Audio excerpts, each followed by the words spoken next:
26/7/2005, near about 4 o'clock, we got 4 or rather 5 o'clock, we got a SOS from our disaster management control room that whole suburbs was flooded. But at that time we were not having resources, so we took the private resources with some boats and all that. In fact, that convoy of vehicles, 2 vehicles and 1 jeep, they were the only vehicles crossed from city side to a suburb side. So we went through that and we went to a Miti river, which was rather one of the severely affected area.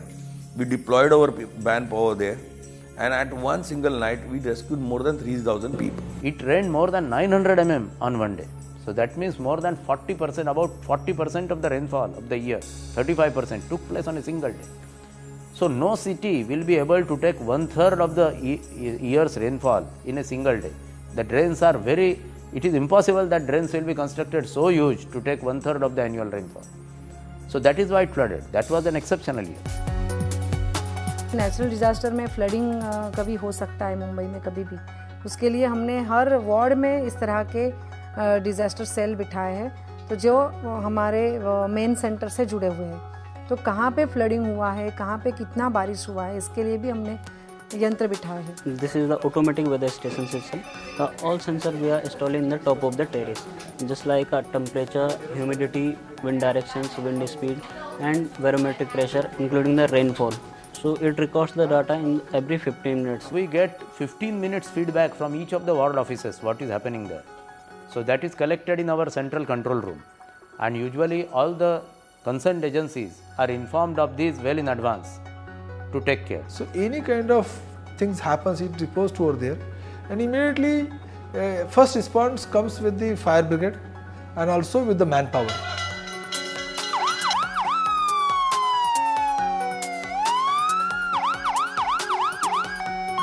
All the exchanges dialing 101 will always directly come to the Mumbai Fire Brigade control room. So within the entire process of taking a call, verifying a call and responding to the emergency takes place within 3 minutes. Today, Mumbai Fire Brigade boasts one of the most sophisticated equipment which have been used worldwide, including snorkels, then the Bronto Skylift, which are ranging from 15 meters to up to 67 meters. Hydraulic equipments are exclusively used on all the fire engines, wherein in the case of cutting, lifting and other process of rescuing people can be done very fast. Control room informing nearby hospitals of incident, and we are alerting hospitals. Once we get information through the control room, that is the head office, to the casualty, we immediately send the ambulance with all the drugs, with the surgeons, anesthetists. We immediately send to the site, and they go and do the preliminary treatment there in the site, and if the patient is serious, they send back to the Nair hospital. We went to the ward to ward, places to places, and started training to the people, telling the people these are the things likely to happen, these are the way where we can rescue oneself, how they can rescue themselves and the others also. Now we have a technology and as well as trained manpower. So our enhancement of capability is always going to benefit. In case of high tides, we are devising different pumping stations at different locations in the city, at the outfall locations, where we'll be pumping these water into the sea, and the gates by which these storm waters go to the sea, meet the sea, will be closed, and then the waters will be pumped into the sea.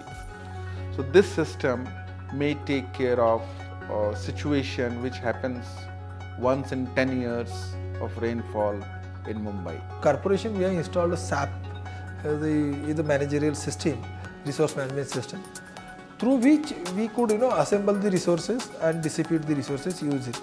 We are now trying to install a Tetra communication, which will be on a radio communication, and it is seen that worldwide it works even in any kind of disaster, and it's like a dedicated network. We get constant feedbacks from meteorological department, and they are transmitted to citizens via news channels as well as via the SMSs on their mobile phones.